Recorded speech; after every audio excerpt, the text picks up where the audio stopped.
1941, the Nazis stole a priceless piece of Russian art, a room crusted with amber and gold. It may have been moved by train to Germany, where it vanished, has uncovered new evidence that the amber chamber could be here. The search for the Amber Room would become one of the great treasure hunts of the last half-century. It gradually uncovered a new trail to find fragments from the fourth mosaic. Researchers, treasure hunters, governments, and even intelligence agencies have spent decades searching for one of the greatest Nazi treasures ever taken.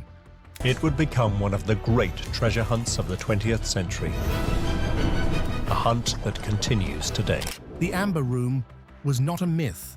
It was real. A full room built from amber, gold, and priceless art, worth hundreds of millions today.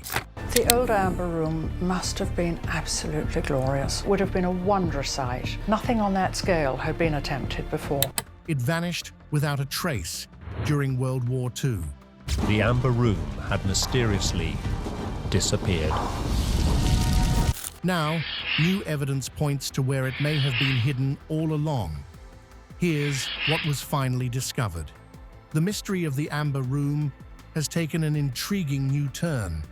The legendary Amber Room, an entire room carved from amber, the gold of the Baltic. As Polish authorities and researchers have moved way beyond legend and rumor to launch controlled archaeological work on Polish soil, in hopes to uncover a part of the famous Amber Room, looted by the Nazis during World War II. After decades of speculation about whether the Amber Room was destroyed, hidden in bunkers, sunk at sea, or spirited away to unknown locations, a team led by treasure hunter Jan Delingowski has been granted official permission to search for the treasure in northern Poland's Kashubia region, which was previously an SS training ground and wartime German infrastructure. For years, Delingowski and his collaborators have combed historical records and surveyed the landscape in and around Ziemiany, a small town where wartime documents and testimony suggested that German forces might have hidden valuable loot, including the lost Amber Room. Specialists from the AGH University of Science and Technology carried out ground-penetrating radar surveys and identified a pronounced subsurface anomaly at the site. This was a result large enough that the researchers decided to follow up drilling and archaeological investigation to determine whether it marks the remains of a bunker or other World War II-era structure likely to conceal buried material. Heritage officials in Poland's Pomeranian province have now allowed treasure hunters and investigators to drill and survey the area where the anomaly was, and this is a major step to finding the Amber Room, because previous efforts to locate the Nazi-looted treasure have been private ventures or by informal treasure hunters. Although they are still digging for the Amber Room, there's still no confirmation that it's there, but this is the closest the researchers have ever been to finding the Nazi mysterious treasure. But over the years, researchers have found pieces of evidence that show that the Amber Room is definitely real and hidden somewhere, only that they haven't found the rest of it yet. The enduring mystery of the Amber Room, the lavish 18th century chamber of gold, mirrors, amber, and mosaics, once called the eighth wonder of the world. The beauty and uniqueness of the Amber Room led some to dub it the eighth wonder of the world. It was an astonishing set of treasures. Has been affected by the speculation of his disappearance during World War II. There are many pieces of tangible artifacts and material evidence that confirm that the room really existed. One of the most compelling pieces of recovered evidence came to light in 1997, when German police in Bremen seized an original Florentine stone mosaic panel from the Amber Room that was being offered for sale by the son of a German soldier. This mosaic, known as Smell and Touch, was one of 4 decorative mosaics commissioned in the 18th century by Catherine the Great to embellish the amber panels. Its recovery provided a crucial physical link to the original chamber and later informed the reconstruction effort at the Catherine Palace in Russia. Shortly after this discovery, there was another significant artifact, which was an ornate, amber-faced chest of drawers from the late 18th century. This piece was identified in German after being purchased decades earlier from East German Stasi art dealers. Recognizing its provenance tied to the Amber Room, authorities arranged for its return to Russia in 2000, where it became part of the documentation that the room truly existed and was once intact in Russia. Aside from these high-profile finds, visual and material evidence plays an important role in understanding and later recreating the Amber Room. Restoration teams in the late 20th century relied on a collection of 86 black-and-white photographs taken in the late 1930s and a rare single-color slide from 1937 showing sections of the original panels. This was one of the biggest proofs of the Amber Room and provided full details of the layout, design, and ornamentation. Aside from photographs, researchers have recovered amber fragments from the ruins of the Catherine Palace. Although most of the original structural elements are missing after the chaos of wartime looting and destruction, these fragments, about 76 pieces, offered vital clues about the hues, thickness, and material properties of the amber used in the original room. Even more interesting, when the Amber Room was first installed at the Catherine Palace, certain areas lacking sufficient amber were filled with canvas paintings by Ivan Belsky, mimicking the look of amber before true panels could be crafted and installed. Together, all these recovered artifacts and material records prove that the Amber Room was real. But the main question is where it came from and where it eventually disappeared to.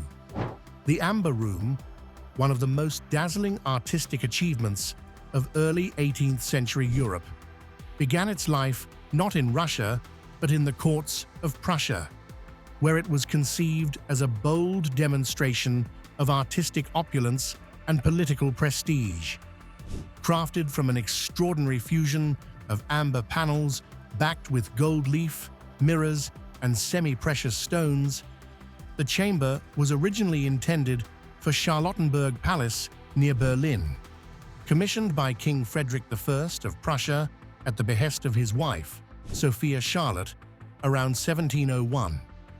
Designed by German Baroque sculptor Andreas Schluter and constructed initially by Danish amber craftsman Gottfried Wolfram, the ambitious project enlisted master artisans from across Northern Europe to create what would become a breathtaking masterpiece of decorative art. Work on the room progressed further through the first decade of the 1700s, but when Frederick died in 1713, his successor, Frederick William I, showed little interest in completing the ornate chamber. Materials and panels were stored in the Berlin Armory until 1716, when the young Russian ruler Peter the Great visited Prussia and was captivated by the room's beauty. In a dramatic gesture to cement a diplomatic alliance against Sweden, Frederick William gifted the Amber Room to Peter, who then arranged its shipment to St. Petersburg in 8 large crates the next year. After arriving in Russia, the Amber Room was first housed in the Winter Palace, where it remained until the mid-18th century. It was Empress Elizabeth, daughter of Peter the Great, that decreed its grand location in 1755 to the newly expanded Catherine Palace at Tsarskoye Selo, modern Pushkin, the imperial summer residence about 25 kilometers south of St. Petersburg. There, under the direction of Italian architect Bartolomeo Francesco Rastrelli, the room was rebuilt and specifically enlarged to fit its new setting. Russian craftsmen added more amber shipped from Berlin, polished elaborate mosaics, and integrated gilded decorative elements to harmonize with the palace's lavish Baroque interiors. By the time it was completed, The Amber Room covered over 55 square meters and comprised more than 6 tons of amber, making it one of the most singular works of art in Europe. The Amber Room was known for its radiant warmth and glittering luminosity, used for official receptions and as a private treat for the imperial family. Visitors in the 18th and 19th centuries described its walls glowing with an almost supernatural intensity, bathed in light from countless candles reflecting off amber and gilded surfaces. That's why it was nicknamed the Eighth Wonder of the World. Because of its unique features and singular beauty, the original Amber Room was considered the eighth wonder of the world. The Amber Room remained a symbol of Russian imperial sophistication until the outbreak of World War II, when German forces dismantled it in 1941. Since then, it has been missing for decades. In June 1941, Adolf Hitler launched Operation Barbarossa, the largest military invasion in history, as Nazi Germany's armies swept into the Soviet Union. The assault was as much a campaign of cultural plunder as it was of a territorial conquest. Aside from their military objectives, the German forces literally had lists of European art and treasures that they wanted to seize. One of the important items they wanted was the Amber Room. Every surface of every wall is covered individual amber pieces, all ornately put together. The famed 18th century chamber of amber panels, gold leaf, mirrors, and gemstones that had adorned the Catherine Palace near what was then Leningrad. The Nazis actually believed that the chamber belonged rightfully to Germany because part of the room was made by German artisans, and it was originally gifted to Tsar Peter the Great. As the Wehrmacht troops approached Pushkin in September 1941, Russian curators made a desperate attempt to protect the masterpiece by covering the amber panels with cotton and wallpaper. But the fragile amber was long dried and brittle, and the ruse failed. Within 36 hours, a specialized SS art unit supervised the systematic dismantling of the room, packing its ornate panels and decorative elements into 27 to 28 crates. They took it for exhibition in Königsberg, the German city on the Baltic coast that was then the capital of East Prussia. By October 1941, the Amber Room had been reassembled behind the walls of Königsberg Castle, where it became a striking propaganda trophy of Nazi cultural dominance. The room drew in visitors and was managed by museum director Dr. Alfred Rode, who was an amber expert that oversaw its display. But as the tide of the war turned against Germany, the once secure treasure became vulnerable. With Allied bombing campaigns intensifying and the Soviet Red Army advancing in 1944 and early 1945, German officials ordered the Amber Room to be disassembled once more and packed into storage within the castle's vaults. Despite all the precautions to protect the Amber Room, Königsberg itself was devastated by Allied air raids in 1944, and the artillery of the Soviet offensive in 1945, the castle, along with much of the city, was reduced to ruins, and the trail of the Amber Room vanished for a long time. The last time they spotted the Amber Room was when it was packed into crates in the early months of 1945, but no one knows what happened afterwards. Was it evacuated, destroyed, hidden, or lost in transit? Its disappearance after this fueled one of the most enduring art mysteries of the 20th century. After the war finally ended, historians and treasure hunters alike started to search for countless leads to where the Amber Room was located. Although the Amber Room mystery was finally solved, and experts in Poland are digging, the period after the war saw widespread searches that dominated the world. When Königsberg fell to Soviet forces in 1945, the wartime trail of the Amber Room abruptly ended. The famed chamber, looted by Nazi Germany in 1941, was nowhere to be seen among the ruins. Its disappearance immediately became one of the most enduring mysteries of the 20th century, prompting widespread post-war searches by Soviet authorities and their East German allies that would span decades without producing clear answers. In the immediate aftermath of the war, Soviet curator Anatoly Mikhailovich Kuchumov was charged with finding out what happened to the room. Kuchumov was skeptical of the early reports that the Amber Room had been destroyed in the chaos of battle or fire, but that it was evacuated or hidden by retreating Nazi forces.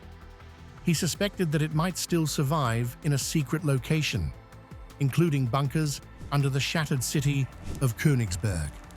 The KGB and the East German Ministry of State Security both became deeply involved in finding where the Amber Room was, conducting massive, often secretive investigations. Moscow's security apparatus pursued clues in ruined East Prussian fortifications, disused tunnels, and remote bunkers, while the Stasi dedicated a lot of manpower and archives to the hunt, creating hundreds of thousands of pages of internal files on alleged leads. The competition between the two secret services was intense.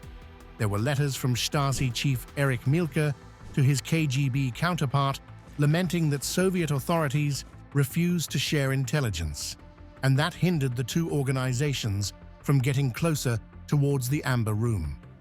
But as you can expect, even with all the official efforts, there were also false leads and fabricated stories. One of the most notorious was the case of a man identified as Rudi Ringel, who made a fabricated account of how his father was involved with the Amber Room. This led to a very expensive Stasi search in the 1950s and 1960s. Investigators followed his tale to remote hiding places and disused mines, but they didn't find anything. When they later went back to his account, they found out that the basis for his story was dubious at best, yet it ended up taking months of state resources. Despite the decades of effort, including public appeals in Soviet newspapers in the late 1950s and intensive searches of ruins, bunkers, and mines, nothing concrete ever emerged to actually locate the Amber Room. Although some pieces of the Amber Room surfaced later, like the mosaic fragments, none of it solved the core mystery of the chamber's disappearance. While many people were searching for the Amber Room, others stated that it was probably destroyed and would never be seen again. In the early 2000s, investigative journalist Adrian Levy, along with co-author Catherine Scott Clark, shook long-held assumptions about the fate of the Amber Room by revealing evidence suggesting that the legendary chamber was not secreted away by retreating Nazis or hidden in a distant bunker, but was likely destroyed in 1945 as Soviet forces took control of Königsberg Castle. Their research was published in 2004, and it focused on previously overlooked archival documents and testimonies that directly challenged the idea that the Amber Room had existed. According to the files from the Russian National Archives, one of the investigators, Alexander Brusov, who was part of the post-war team tasked with finding the Amber Room, found very strong evidence that there was a fire in Königsberg Castle, ignited amid the intense fighting and occupation by Red Army troops, destroyed the crated panels of the Amber Room. In Brusov's notes, he said that there were traces of fire and ash in the Knights Hall, which was the last confirmed storage site of the packed Amber Room, along with fragments of burned wooden strips and metal fittings consistent with the crates that once held the chamber's treasures. But shockingly, these findings were not included in post-war reports. From the investigation, it was clear that the Red Army's capture of Königsberg had led to the destruction of one of Russia's most prized cultural artifacts. But admitting this would have been politically and morally embarrassing for the Soviet leadership, especially during the early Cold War era when state narratives were tightly controlled. By suppressing evidence of the destruction, Soviet officials could promote the idea that the Amber Room was still out there, hidden and recoverable as part of propaganda. But of course, it has been confirmed that the Amber Room really exists and might soon be recovered. This is just a belief by one of the experts who believe it was burned down with the castle. Other experts, especially treasure hunters, still think that the Amber Room is out there and that they would soon recover it. Across Eastern Europe and beyond, the disappearance of the Amber Room has sparked a century of searches by treasure hunters, historians, and even secretive researchers, combining speculation with myths. The ornate chamber, looted from Russia by Nazi Germany in 1941 and last seen in Königsberg Castle, hasn't been located yet, but that hasn't stopped many from chasing every credible lead.